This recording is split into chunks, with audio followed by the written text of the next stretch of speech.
वो नहीं आए ना, नहीं आएंगे। चलो,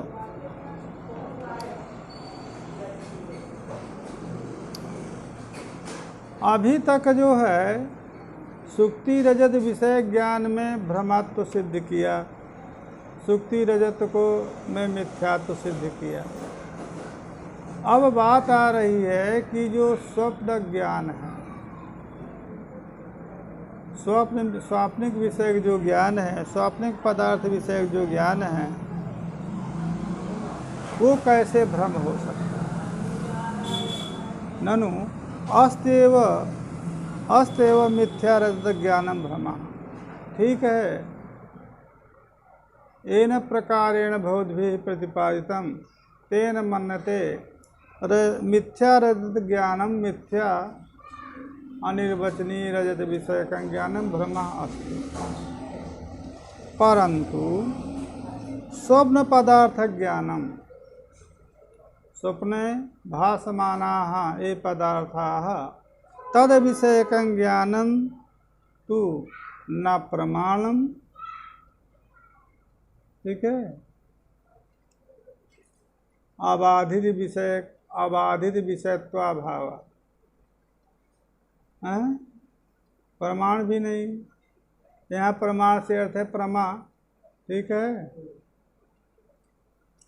प्रमाण शब्द का अर्थ जो है प्रमीयते यत्तत् प्रमाणम, प्रापूर्वक भाव, प्रापूर्वक मत दूसरे भाव में लुट प्रत्यय कर लेते हैं तो प्रमाण होता है।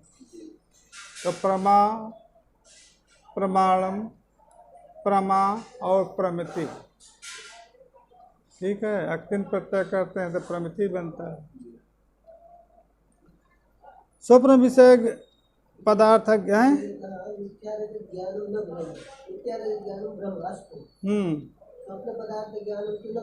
हाँ, बाधितत्वात्,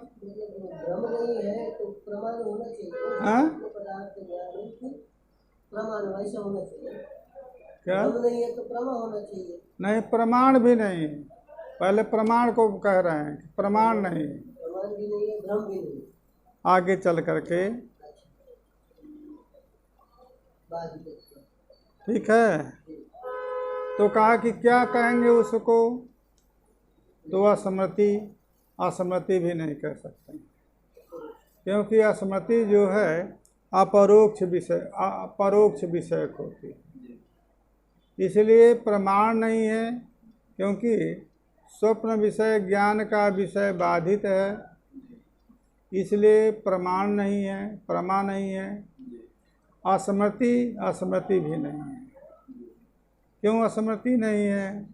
क्योंकि असमृति इसलिए नहीं है, ये असमृति जो है परोक्ष विषयक होती है, और ये अपरोक्ष विषयक है। तो कहने भ्रम क्यों नहीं है, आपने कह दिया, तो दो का खंडन किया, कहा भ्रम ही रहे, कहने भ्रम नहीं, क्योंकि भ्रम का लक्षण आपने किया है असमृति रूपः परत पूर्व दृष्टावभाषा। भाष्यकार ने भ्रम का लक्षण किया। वो लक्षण जो तटस्थ लक्षण हैं वो नहीं, पहला ये है, पहला जो है भ्रम का लक्षण है कारण तृतीय जन्यत्व में तटस्थ लक्षण भ्रम का। स्वरूप लक्षण है अस्मृति रूपा परत्र पूर्व दृष्टावभाषा है लक्षण। ये तटस्थ लक्षण भी नहीं जाता है। क्यों? जो सुक्ति रजत है वो कारण तृतीय जन्य है ना। सुक्ति विषय का ज्ञान, संप्रयोग और दोष, ठीक है, तीन कारण से जन्य है आपका सुक्ति रजत विषय ज्ञान। ये दोष है, कौन सा दोष है? निद्रा दोष है, ठीक है, निद्रा दोष। तो दोष, संप्रयोग और अविद्या, संस्कार भी है। घटा माने स्वाप्निक विषय संस्कार है। परंतु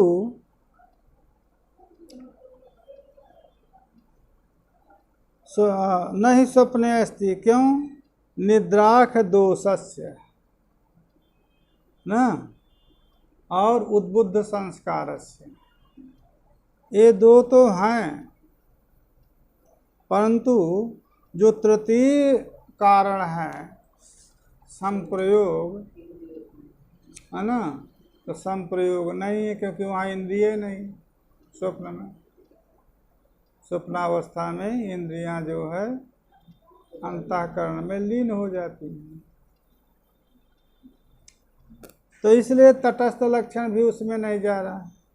कारण तृतीय जन्यत्व का अर्थ है दोष, उद्बुद्ध संस्कार और संप्रयोग।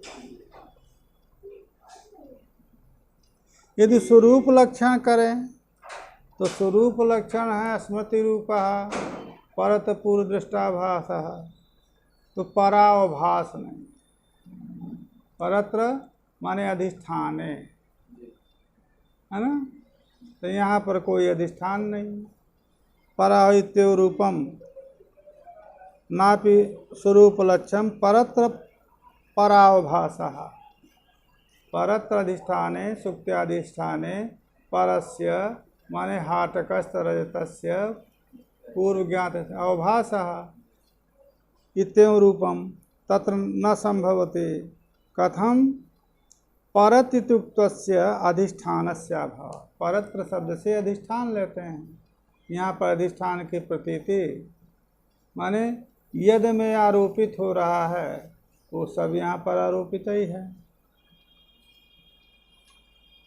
ततस्त्वत्पक्षे स्वप्न प्रत्यय से का गति? संप्रयोगी ही जागरण बाह्य सुक्ति इदं मनसादि गोचरांतःकरण वृत्ति उत्पादकः अंतःकरण से देहाद बहिरास्वतंत्रात् स्वप्न तो देहस्य अंतःकरणम देहस्य अंतःकरणम स्वतंत्रत्वात् स्वयं एव प्रवर्तयिष्यति नास्ति संप्रयोगापेक्षा। बताओ तुम्हारे यहाँ क्या गति है? स्वप्न ज्ञान को क्या कहोगे? बताओ। तीनों तो नहीं जा रहे हैं, है ना। तो पक्षे स्वप्न प्रत्यय से का गति? अस्मृति भविष्यति, प्रमाणम व भविष्यति, भ्रम व भविष्यति। कहा भ्रम का लक्षण क्यों नहीं है उसमें? कहा कि संप्रयोगाभाव, यही ना आप कह रहे हैं। का सुनिए, जागरणे संप्रयोग ही बाह्य सुक्ति इदम अंसादि गोचर अंतःकरण वृत्ति उत्पादक। जागरण काल में जो संप्रयोग है, वो संप्रयोग का कितना कार्य है? वो संप्रयोग जो कारण है किसके अंश में, कितने अंश में? तो जो बाह्य सुक्ति का इदम अंश है, उस इदम अंश जो गोचर, इदम अंश विषयक जो अंतःकरण वृत्ति है, उस वृत्ति के उत्पत्ति में संप्रयोग कारण है। तो संप्रयोग का जो कार्य है वृत्ति उदय, और वो वृत्ति उदय यदि स्वप्न में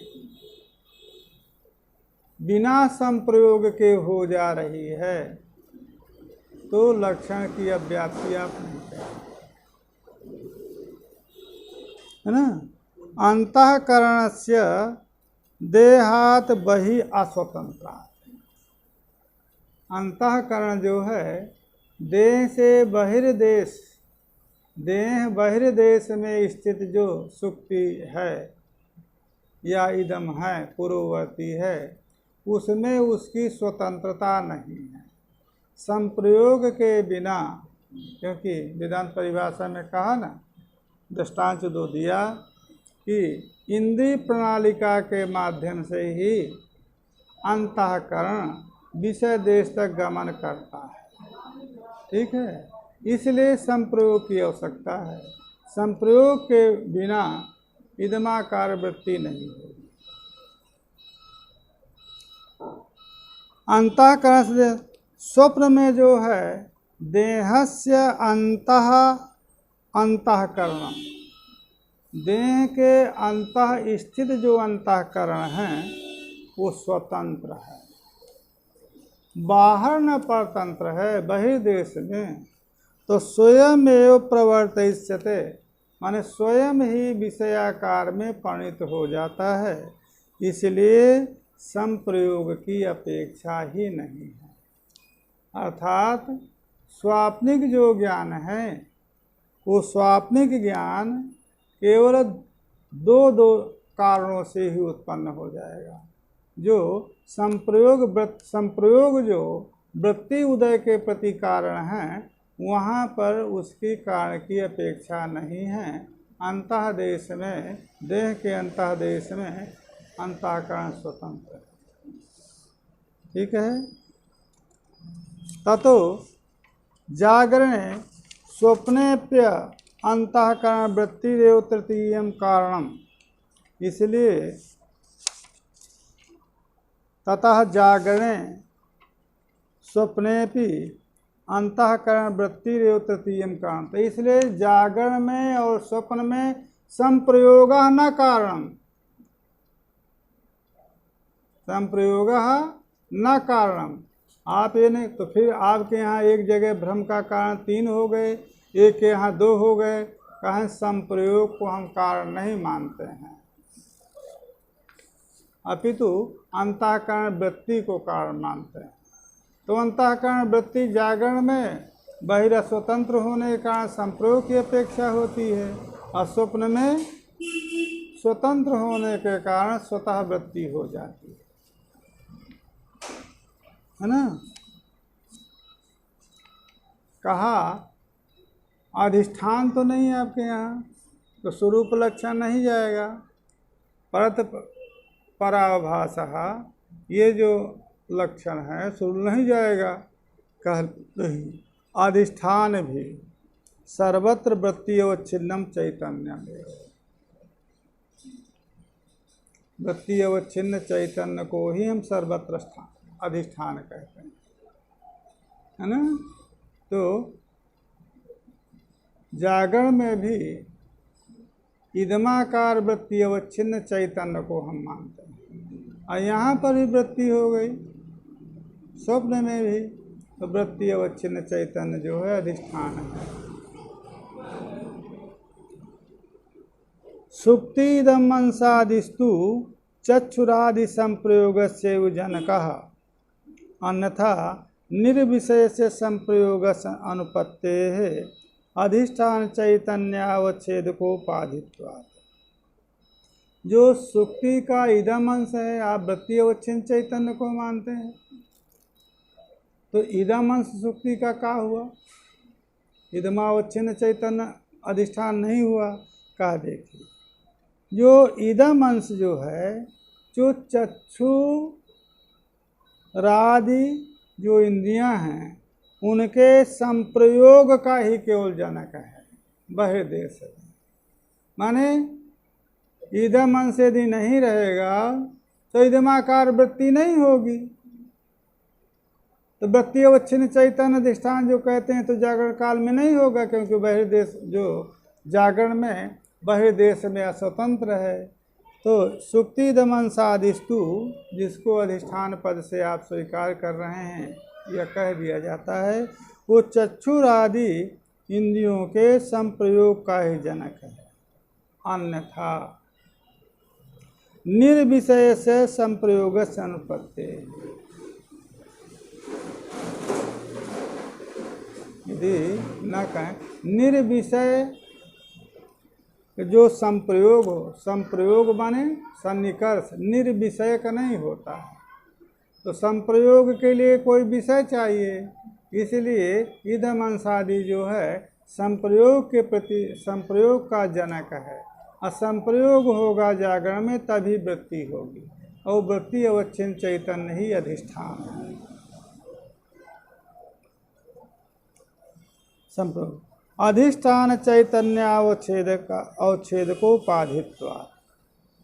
और दूसरी बात, क्यों उसको तो इदमावच्छिन्न चैतन्य को अधिष्ठान क्यों कहते हैं? जब आपके यहाँ इदमाकार वृत्ति अवच्छिन्न चैतन्य अधिष्ठान हो गया, तब इदमावच्छिन्न चैतन्य को अधिष्ठान कैसे कह देते हैं आप? कहा ऐसा है, तो अधिष्ठान चैतन्य है ना, उसकी वो उपाधि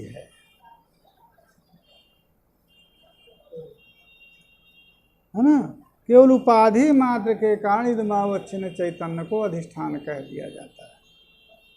तथो यथा जागरणे संप्रयोग जन वृत्ति अभिव्यक्ते सुक्तिदमंसावच्छिन्ने चैतन्ये स्थिता विद्या रजता कारण विवर्ते तथा स्वप्नेपि देहस्य अंतःकरण वृत्तौ निद्रादि दोषोपप्लुतायाम अभिव्यक्ते वृत्ति अवच्छिन्न चैतन्य स्थिता विद्या आदर्शोद्बोधित नाना विषय संस्कार सहित प्रपंचाकार विवर्त। कहा इस प्रकार से जागरण काल में, जिस प्रकार से जागरण काल में संप्रयोग जन्य जो वृत्ति, तद वृत्ति से अभिव्यक्त व्यक्ति, वृत्ति जो है उपाधि तो निव्यंजक हो गई। इदमावच्छिन्न चैतन्य इदम सुक्तिदमावच्छिन्न चैतन्य में स्थित जो अविद्या है वो रजताकारे विवर्तते परिणमते। उसी प्रकार से स्वप्न में देहस्य अंतःकरण वृत्तौ, देह के अंदर ही जो अंतःकरण की वृत्ति है, उस वृत्ति में निद्रादि दोष उपप्लुतायाम, वो वृत्ति कैसी है? निद्रादि दोष से उपप्लुत जो अंतःकरण की वृत्ति है स्वप्न दशा, उस वृत्ति में जो अभिव्यक्त वृत्ति अवच्छिन्न चैतन्य है, उसमें स्थित जो अविद्या है आदृष्ट उद्बोधित, आदृष्ट वसात, आदृष्ट जो कारण है आदृष्ट वसात उद्बोधित जो नाना विषय के संस्कार, ठीक है ना। अब देखिए ना, संस्कार उद्बोध के लिए भी भिन्न भिन्न कारण हुए। यहाँ पर पूर्ववर्ती इंद्रिय सन्निकृष्ट हुआ तो उसका चाक चित्त जो है वो संस्कार का उद्बोधक है। वहाँ पर क्या है भैया, कौन सा आदर्श से आ गया? तो कहा आदृष्ट। आदृष्ट से उद्बोधित जो नाना विषय संस्कार हैं, उसकी संस्कार के सहिता हो गई, संस्कार की सहचरी हो गई, तो प्रपंच कार्य में विवर्त हो जाती है, परिणत हो जाती है। ननु स्वप्न हो गया, ननु स्वप्न भ्रमस्य आत्मचैतन्यम चेदधिष्ठानम तदा अध्यस्यमान समानाधिकरण इदम रजतम अयम सर्पः इत्वत् अहम नीलम अहम पीतम इत्यादि रूपेण प्रतीयात। कहा स्वप्न भ्रम का यदि आत्म चैतन्य अधिष्ठान है तो उसमें अध्यस्यमान का समानाधिकरण प्रतीति होनी चाहिए। इदम रजतम अयम सर्पः इतिवत् नीलम अहम पीतम इत्यादि रूप प्रतीयात, है ना। जैसे इदम रजतम, इदमावच्छिन्न चैतन्य में अध्यस्त है रजत, ठीक है ना। इदमावच्छिन्न चैतन्य में रजत अध्यस्त है, तो इदम तादात्म्येन प्रतीति उसकी होती, इदम रजतम। और पूर्ववर्ती जो सुक्ति है, रज्जु है, तत्तादात्म्यापन्न होने के कारण आयन सर्प ये प्रतीति होती है। इदमावच्छिन्न चैतन्य वहाँ पर भी अधिष्ठान है। इसी प्रकार से जब आत्मा में अध्यस्त आप कहेंगे तो अहम नीलम, नीलम का अर्थ है नीलम अस्ति अस्मित नीलमा, है ना। अहम तादात में नील की प्रतीति होगी, पीत की प्रतीति होगी, प्रतीयात न तो इदम नीलम इत्यादि।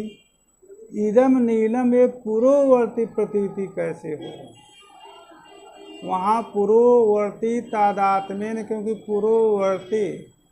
पूर्ववर्ती अवच्छिन्न चैतन्य को आपने अधिष्ठान बनाया है, तत्तादात्म्येन प्रतीति होती है।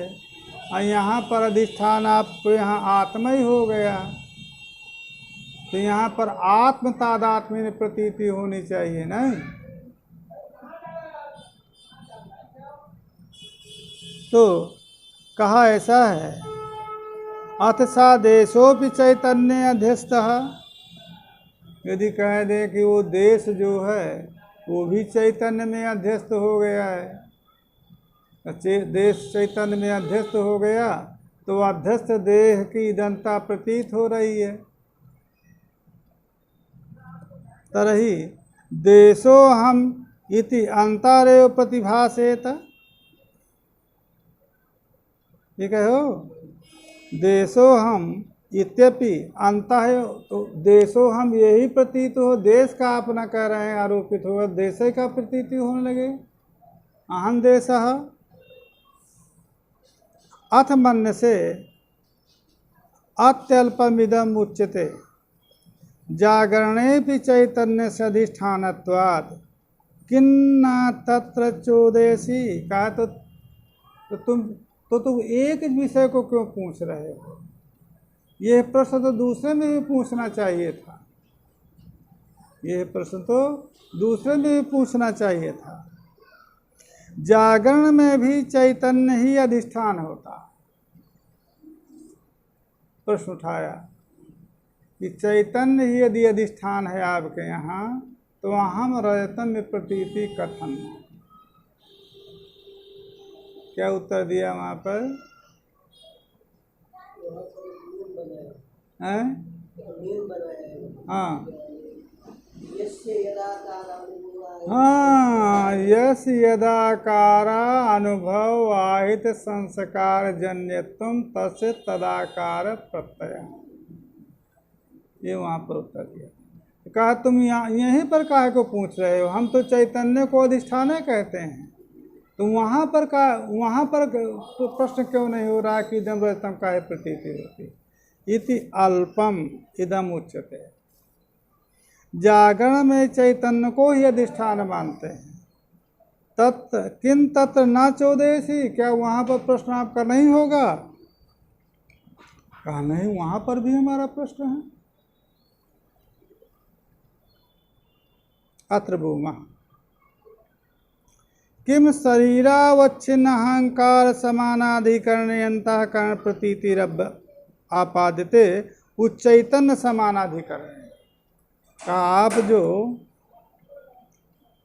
आप जो ये कह रहे हैं अहंकार समानाधिकरण प्रतीति का, जो आप ये कह रहे हैं कि हाँ स्वप्न आत्मा ही चैतन्य है, तो तद समानाधिकरण प्रतीति होनी चाहिए। तो आपसे प्रश्न है कि आप ये बताइए कि शरीरावच्छिन्न अहंकार समानाधिकरण अंतःकरण की प्रतीति आप मानते हैं? शरीरावच्छिन्न जो अहंकार, ठीक है, तद समानाधिकरण अंतःकरण की प्रतीति, का आपादन करके आप ये मानते हैं कि अहम नीलम ये प्रतीति होनी चाहिए, अथवा चैतन्य समानाधिकरण। पहला तो नहीं कह सकते, क्योंकि अहंकार से अनधिष्ठानत्व, अहंकार अधिष्ठान हो ही नहीं सकता। द्वितीय, यदि आप चैतन्य समानाधिकरण कहते हैं तो इष्ट ही है। चैतन्य समानाधिकरण कहा क्यों? इष्ट क्यों है? कहीं चैतन्य समानाधिकरण प्रतीति होने के कारण ही उनका स्वाप्निक पदार्थों का स्फुरण होता है, प्रकाश होता है। और वहाँ पर प्रकाश के लिए क्या पड़ा हुआ है?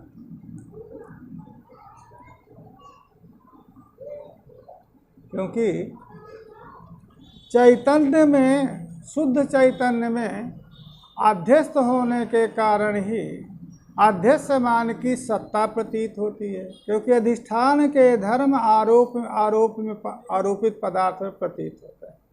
तो स्वयं सत न होते हुए भी सत स्वरूप चैतन्य में अध्यस्त होने के कारण उसमें सत्ता प्रतीति होती है।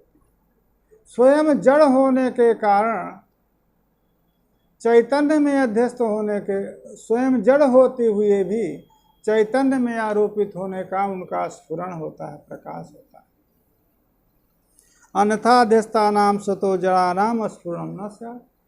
यदि चैतन्य में अध्यस्त नहीं मानेंगे तो स्वतः जो जड़ हैं उनका प्रकाश नहीं होगा।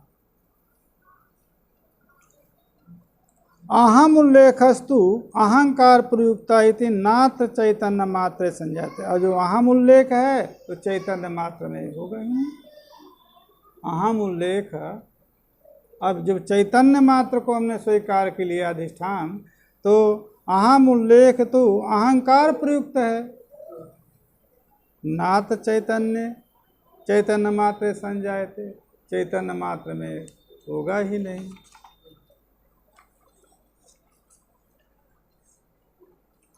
ननु घटादयोपि सुक्तिरतादिवत अस्फुरण समा हो गए। जब चैतन्य में अधिष्ठान है, पहले में बता दिया ना कि यदि वो शरीरावच्छिन्न अहंकार समानाधिकरण प्रतीति का आपादन कर रहे हैं तब तो आएगी बात। शरीरावच्छिन्न अहंकार समानाधिकरण यदि आप माने शरीरावच्छिन्न माने अंतःकरणावच्छिन्न चैतन्य में यदि अध्यास कहते हैं तब ये बात आएगी कि अंतःकरण के धर्म को वहाँ पर प्रतीति होनी चाहिए। तो उसका खंडन कर दिया तो चैतन्य समानाधिकरण दो बातें आई। तो पहले में जो कह दिया कि अहंकार अधिष्ठान नहीं है।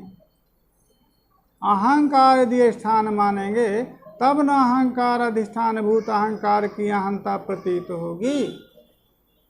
यदि द्वितीय आप मानते हैं तो इष्ट ही है। शुद्ध चैतन्य में अध्यस्त हमारे यहाँ स्वाप्निक पदार्थ हैं।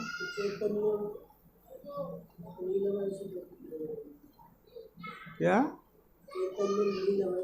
तो होती तो है चैतन्य ना, स्फुरण चैतन्य ना है। कहाँ क्या कहाँ?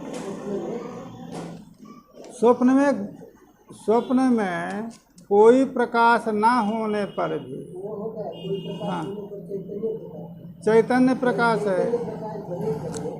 परंतु वहाँ जो आयु घट इत्यादि हाँ उसके अपेक्षा चैतन्य घट ये प्रतीत होगा। जैसे वहाँ अहम प्रतीति नहीं होती है तो शरीरावच्छिन्न जो अहम है उसमें आदेश नहीं, इसलिए कहा कि अहम।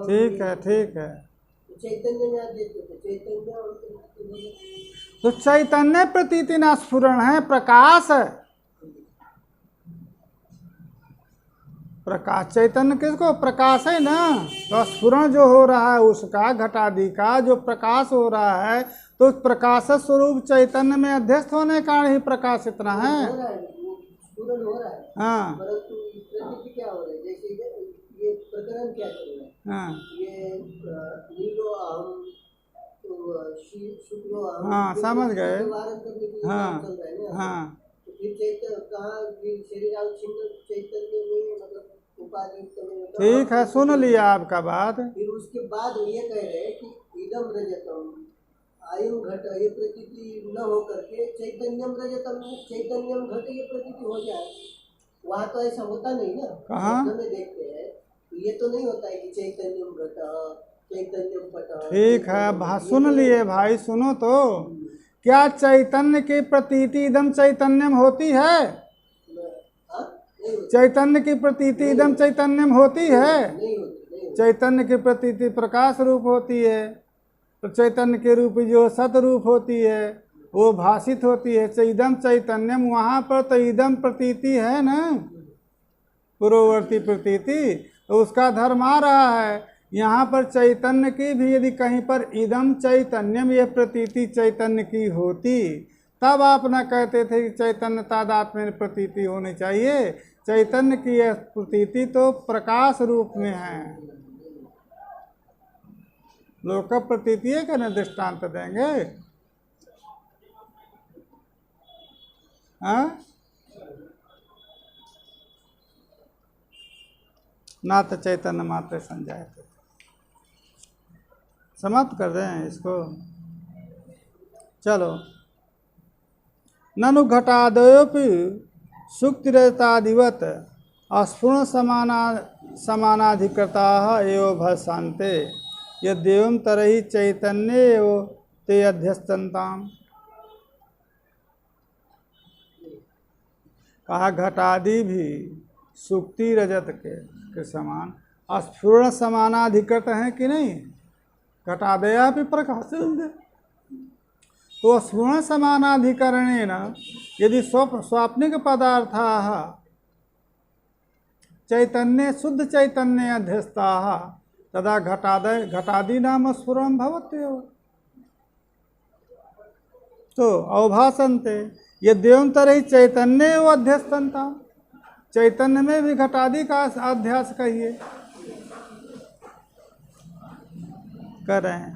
न च घटादि स्फुरम प्रमाणजन्यम नात्मस्वरूपम इति वाच्यम। का देखिए, घटादि स्फुरण, घटादि प्रकाश न तो प्रमाणजन्य है न तो आत्मस्वरूप है। इति न च वाच्यम। यदि आप कहें हमारे जो प्रश्न हैं, हमारा इस प्रश्न के उत्तर में यदि आप ये कहना चाहें कि घटादि का स्फुरण प्रमाणजन्य नहीं है और न तो घटादि का स्फुरण जो है आत्मस्वरूप है, इति न च वाच्यम, ऐसा आप नहीं कह सकते हैं। क्यों? विमतम विषयावच्छिन्न चैतन्यम अहंकारावच्छिन्न चैतन्यत्वात् वस्तुतो न भिद्यते उपाधि परामर्शमंतरेण अविभाव्यमान भेदत्वात् यथा घटाकाशो महाकाशात्।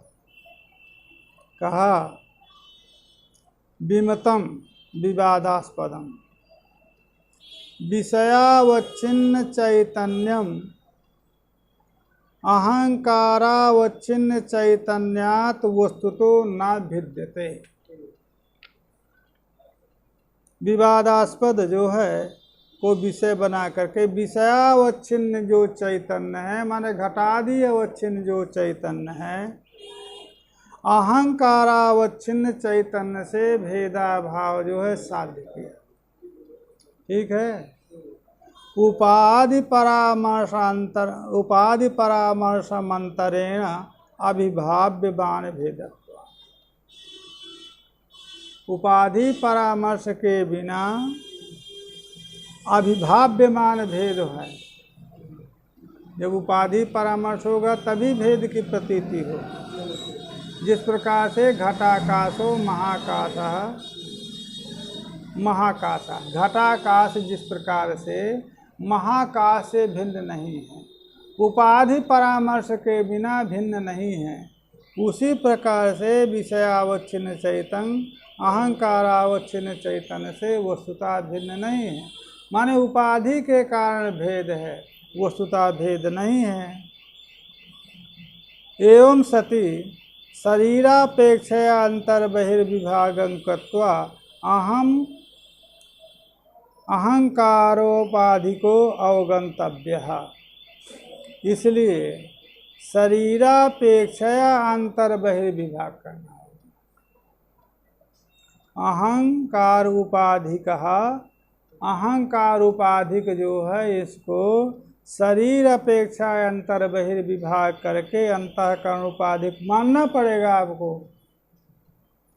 दोनों तरफ से अंतःकरण उपाधि है, ठीक है। शरीरापेक्षया और अंतः बहिर्विभागं कृत्वा, अंतः शरीरापेक्षा अंतर बहिर्विभाग कर सकते हैं, परंतु अहंकारोपाधिक जो है तो ये रहेगा ही। अहंकार तो उपाधि है ये।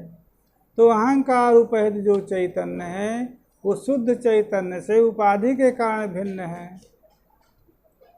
ठीक है। घटाकाश माठाकाश के अंतर बहिर्व्याप्ति ही च एकस्य चैतन्यस्य अनंतत्वाद उत्पद्यते। अंतः बहिर् जो व्याप्ति है वो एक ही चैतन्य की, है ना, अनंत हो सकती है।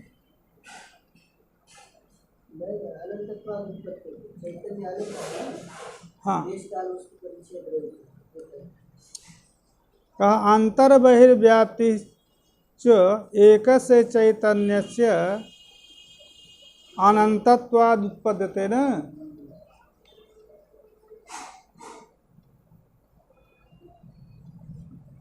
अंतर बहिर् जो व्याप्ति है एक चैतन्य की, अनंतत्वात् माने उपाधि नाम अनंतत्वाद उत्पद्यते।